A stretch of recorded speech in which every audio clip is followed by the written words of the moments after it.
Hello friends, आज हम आपको जो कहानी सुनाने जा रहे हैं उसका नाम है मगरमच्छ और हाथी की कहानी। एक समय की बात है। एक जंगल नदी के किनारे था। उसमें कई जानवर रहते थे। सभी जानवर एक दूसरे के साथ प्रेम पूर्वक रहते थे। किसी को कोई भी परेशान नहीं करता था। उसी जंगल में एक हाथी भी रहता था। वह बड़ा ही दयालु था। मुसीबत के समय वह सदा सबकी सहायता किया करता था।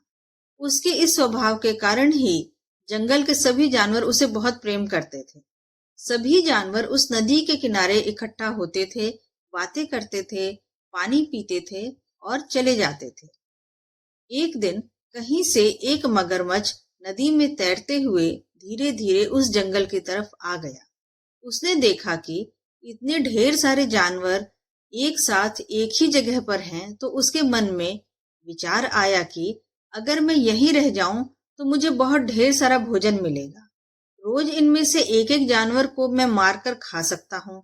और ऐसा सोचकर उसने सभी जानवरों से दोस्ती करने की बात सोची। और उसने पूछा कि दोस्तों, क्या मैं भी आप सबके साथ यहाँ रह सकता हूँ? हाथी ने कहा, हाँ बिल्कुल, आप भी हम सबके साथ यहाँ रह सकते हैं। एक दिन बहुत गर्मी थी। मगरमच्छ ने सोचा कि पत्थर के नीचे छुप जाता हूँ। जब कोई जानवर पानी पीने के लिए यहाँ आएगा तो उस पर आक्रमण कर दूंगा।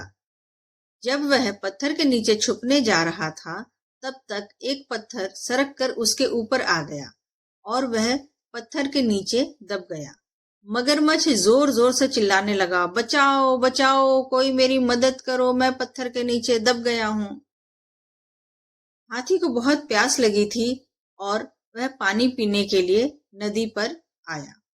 वहां उसने देखा कि नदी के किनारे एक बड़े से पत्थर के नीचे मगरमच्छ दबा हुआ है और दर्द से कराह रहा है।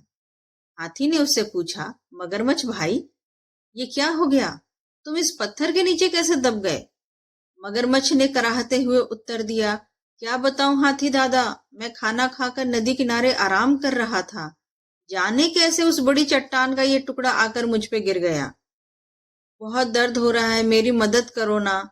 इस पत्थर को मुझ पे से हटा दो, मैं जिंदगी भर तुम्हारा एहसान मानूंगा। हाथी को उस पर दया आ गई, लेकिन उसे डर भी था कहीं मगरमच्छ उस पर हमला न कर दे। इसलिए हाथी ने पूछा, देखो मगरमच्छ भाई, मैं तुम्हारी मदद तो कर दूंगा, लेकिन वादा करो कि तुम मुझ पर हमला नहीं करोगे। मगरमच्छ ने कहा, मैं वादा करता हूं, मैं आप पर हमला नहीं करूंगा। हाथी मगरमच्छ के पास गया और उसकी पीठ से भारी पत्थर हटा दिया और मगरमच्छ पत्थर के नीचे से निकलकर बाहर आ गया। हाथी ने कहा, बहुत गर्मी है और मुझे बहुत प्यास लगी है, चलो अब मैं पानी पी लेता हूँ। मगरमच्छ ने कहा, हाथी जी, आपने मेरी जान बचाई, आपका बहुत बहुत धन्यवाद। और यह कहकर मगरमच्छ पानी में चला गया। लेकिन उसके बाद मगरमच्छ के मन में लालच आ गया और उसने सोचा कि क्यों ना आज हाथी का ही शिकार किया जाए। हाथी जैसे ही पानी पीने के लिए आगे आया, मगरमच्छ ने पीछे से उसके पैर को अपने जबड़े में पकड़ लिया। हाथी जोर से चिल्लाया, ये क्या मगरमच्छ भाई, ये तो धोखा है, तुमने तो वादा किया था ना। लेकिन मगरमच्छ ने हाथी का पैर नहीं छोड़ा। हाथी दर्द से चीखने लगा। कुछ ही दूर पर एक पेड़ के नीचे एक भालू आराम कर रहा था। उसने हाथी की चीख सुनी तो नदी किनारे आया। हाथी को उस हालत में देखकर उसने पूछा, ये क्या हुआ हाथी भाई? इस धूर्त मगरमच्छ की मैंने सहायता की और इसने मुझ पर ही हमला कर दिया, मुझे बचाओ। हाथी ने कराहते हुए मगरमच्छ के पत्थर के नीचे दबे होने की पूरी कहानी भालू को सुना दी। भालू बोला, क्या कहा? ये मगरमच्छ पत्थर के नीचे दबा हुआ था और फिर भी जिंदा था? मैं तो मान ही नहीं सकता। मगरमच्छ ने गुस्से से कहा, ऐसा ही था। और उसने हाथी के पैरों को और मजबूती से अपने जबड़े में पकड़ लिया। भालू फिर बोला, ऐसा हो ही नहीं सकता। हाथी बोला, ऐसा ही था भालू भाई। भालू ने कहा, बिना देखे तो मैं मानने वाला नहीं हूं, मुझे भी तो दिखाओ कि ये मगरमच्छ कैसे उस पत्थर के नीचे दबा था और उसके बाद भी ये जिंदा था। हाथी भाई, जरा इस मगरमच्छ की पीठ पर वो पत्थर तो रख देना और फिर उसे हटाकर दिखाना। भालू ने कहा। मगरमच्छ भी तैयार हो गया। वह हाथी के पैर को छोड़कर नदी के किनारे चला गया। हाथी ने वह भारी पत्थर उसके ऊपर रख दिया। मगरमच्छ भालू से बोला, देखो, मैं ऐसे ही इस पत्थर के नीचे दबा हुआ था, अब यकीन आया तुम्हें?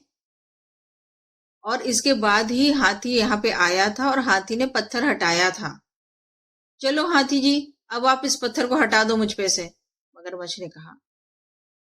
तब भालू ने कहा, नहीं नहीं हाथी भाई, पत्थर नहीं हटाना, ये मगरमच्छ मदद के काबिल नहीं है, इसे ऐसे ही पड़े रहने दो। आओ अब हम चलते हैं यहाँ से। इसके बाद हाथी और भालू वहां से चले गए। मगरमच्छ वहीं पत्थर के नीचे दबा पड़ा रहा।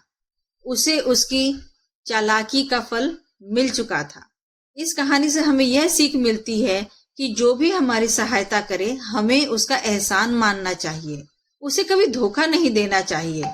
और दूसरी सीख यह भी मिलती है कि बुद्धिमानी से हम किसी भी मुसीबत से बाहर निकलकर आ सकते हैं, इसलिए हमें हिम्मत नहीं हारनी चाहिए। दोस्तों, अगर आपको हमारी ये कहानी पसंद आई है तो इस वीडियो को लाइक, कमेंट, शेयर करें और हमारे चैनल को सब्सक्राइब करें ताकि भविष्य में आने वाली सभी कहानियों को आप सुन सकें।